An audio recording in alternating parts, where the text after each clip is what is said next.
Nous avons fait le choix du solaire thermique il y a 15 ans parce qu'on profitait d'un changement de chaudière avec l'installation d'un ballon tampon qui pouvait être compatible avec de l'eau chaude solaire sanitaire.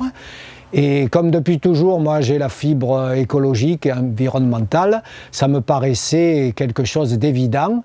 Le chauffage solaire et la production d'eau chaude sanitaire correspondent parfaitement à nos besoins parce que nous sommes une famille de 2 personnes et nous avons ici des hivers froids et des étés très chauds. Donc en été, on fabrique de l'eau chaude sanitaire à 100%, de l'eau chaude solaire, c'est-à-dire gratuite, du mois d'avril environ jusqu'au mois d'octobre. Et en hiver, on fait un complément de chauffage avec le solaire qui permet à l'intersaison de ne pas allumer la chaudière bois. L'hiver dernier, par exemple, j'ai économisé 2 tonnes de granulés, ce qui correspond environ à 1000 litres de fioul grâce à l'énergie solaire. Cette installation est particulièrement fiable parce que depuis 15 ans, je ne m'occupe de rien. C'est tout automatique, ça marche parfaitement, jamais aucune panne, hormis un coup de foudre, mais ça c'est le ciel qui nous l'a envoyé. Alors du côté du financement, l'installation m'a coûté 6 000 € en tout, et sur ces 6 000 €, j'ai eu 2 500 € de crédit d'impôt, ce qui a ramené de façon très intéressante le coût de l'installation à autour de 4 000 €.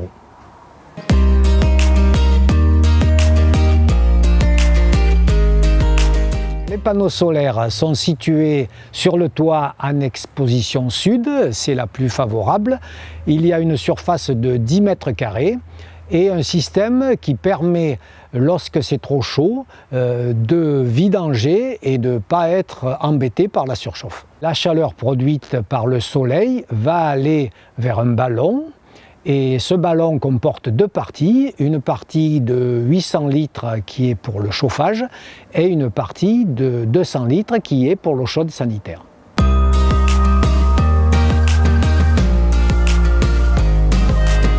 Alors je suis très satisfait de cette installation parce que d'abord c'est un excellent matériel, fabriqué en Union européenne en plus. Après, effectivement, il y a une certaine technicité pour la mise en œuvre, mais une fois que cette technicité a été mise en place, que l'installation est terminée, en fait, c'est quelque chose qui marche tout seul. Pour moi, il y a 2 raisons de préconiser le solaire thermique lorsqu'on est installateur. La première, je dirais, c'est que dans le cadre de la transition écologique, c'est vraiment la seule énergie qu'on enlève définitivement du bilan énergétique français, il faut quand même être clair, une fois que c'est installé, ça ne consomme plus rien.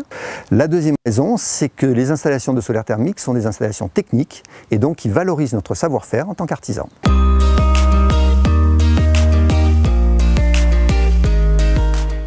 Alors mon bilan pour cette installation solaire thermique est très positif. D'abord, c'est extrêmement solide, et aucun ennui, ça marche tout seul. Et deuxièmement, on fait des économies assez importantes au point de vue coût.